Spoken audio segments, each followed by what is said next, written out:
اللہ کے نبی نے شب بیداری آسان فرما دی۔ اب میں سوچتا ہوں کہ اللہ کے نبی صلی اللہ علیہ وسلم ظاہر ہے آپ رحمت للعالمین جو ہیں، اس رحمت کا حصہ آپ نے ہمیں کیسے عطا فرمایا؟ آپ کہیں کہ ہم تو ساری رات نہیں جاگ سکتے، تھکے ہارے ہیں، ہمارے تو آج کل کام اتنے ہیں کہ ہمیں تو اپنی پیٹھ جو ہے وہ بستر کے لیے ترستی ہے کہ کب ہم سوئیں گے، کب ہم چارپائی پہ آئیں گے، بیڈ پہ کب آئیں گے۔ اللہ کے نبی نے اپنی رحمت کا حصہ ہمیں کیسے عطا فرمایا؟ حضور سرور کونین نے فرمایا من صلی العشاء فی جماعت فکانما قام نصف اللیل، جس نے عشاء کی نماز جماعت کے ساتھ ادا کر دی نا،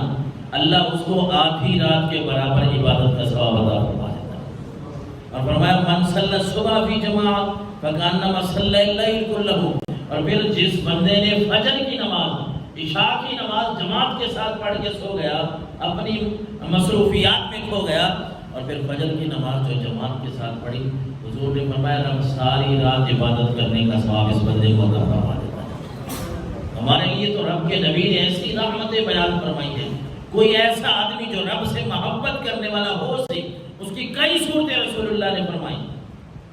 بلکہ رب نے خود قرآن میں فرمایا وَيُطْعِمُونَ الطَّعَامَ عَلَىٰ حُبِّهِ مِسْكِينًا وَيَتِيمًا وَأَسِيرًا۔ اے نبی، جو مجھ سے محبت کرنے والے لوگ ہیں ان کی نشانی کیا ہے؟ جو اللہ سے محبت کرتے ہیں، رب نے فرمایا وہ مسکینوں کو کھانا کھلاتے ہیں، وہ یتیموں کو کھانا کھلاتے ہیں، وہ قیدیوں کو کھانا کھلاتے ہیں، اور رب کی مخلوق میں جو رب نے ان کو رزق دیا ہے اس دیے ہوئے رزق میں سے رب کی مخلوق میں تقسیم کرتے ہیں۔ یہ رب کی محبت کی ایک نشانی ہے، ایک علامت ہے۔ بندہ نہ حیران رہ جاتا ہے صحابہ کرام کی باتیں سن کے، ان کے ساتھ ہمارا تو خیر مقابلہ نہیں ہے، ان کی خاک کے برابر بھی نہیں ہے۔ وہ حضرت ابو طلحہ انصاری صحابی،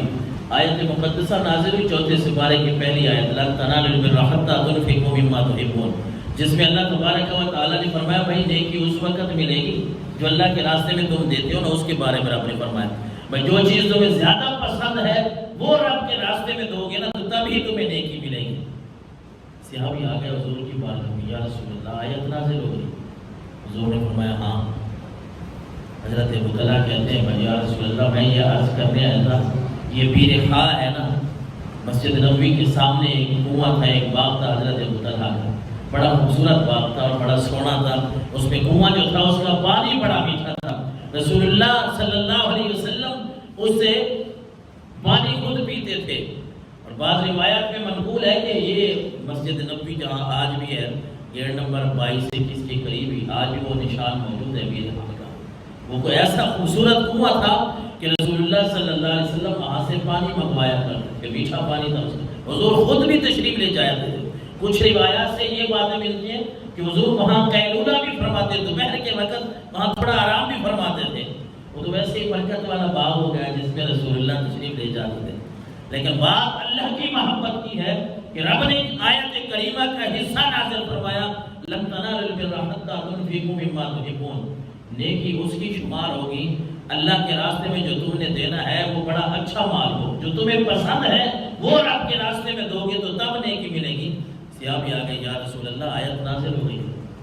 میں نے ساری اپنی چیزوں پہ نظر دوڑائی ہے، مجھے جو سب سے بڑی چیز اور پسند چیز ہے نا وہ یہ میرا باغ اور یہ میرا کنواں ہے، لہذا رب نے جو آیت نازل فرمائی ہے اللہ کے رسول میں آپ کے پاس آیا ہوں، میں آپ کے سامنے درخواست کرتا ہوں کہ میں نے یہ کنواں اور یہ باغ اللہ کے نام پہ دے دیا ہے، یہ جہاں مرضی آپ تقسیم فرما دیں۔ اللہ کے نبی صلی اللہ علیہ وسلم نے فرمایا اے صحابی بات آپ کی ٹھیک ہے، لیکن یہ کنواں آپ کا رب کے نام پہ ہو گیا ہے، اب آپ خود جس کو چاہے اپنے رشتہ داروں میں سے اس کو دے دیں۔ حضرت ابو طلحہ انصاری نے وہ رب کے نام پہ اپنا کنواں دے دیا، اور یہ وہ پہلے صحابی ہیں جنہوں نے اس آیت مقدسہ پہ عمل کر کے دکھایا ہے۔ آیت نازل ہوئی، سنی، باقی لوگوں نے بھی ہے، انہوں نے بھی عمل کیا ہوگا ضرور جتنی ان کے پاس توفیق تھی، لیکن یہ انصار میں سے ایک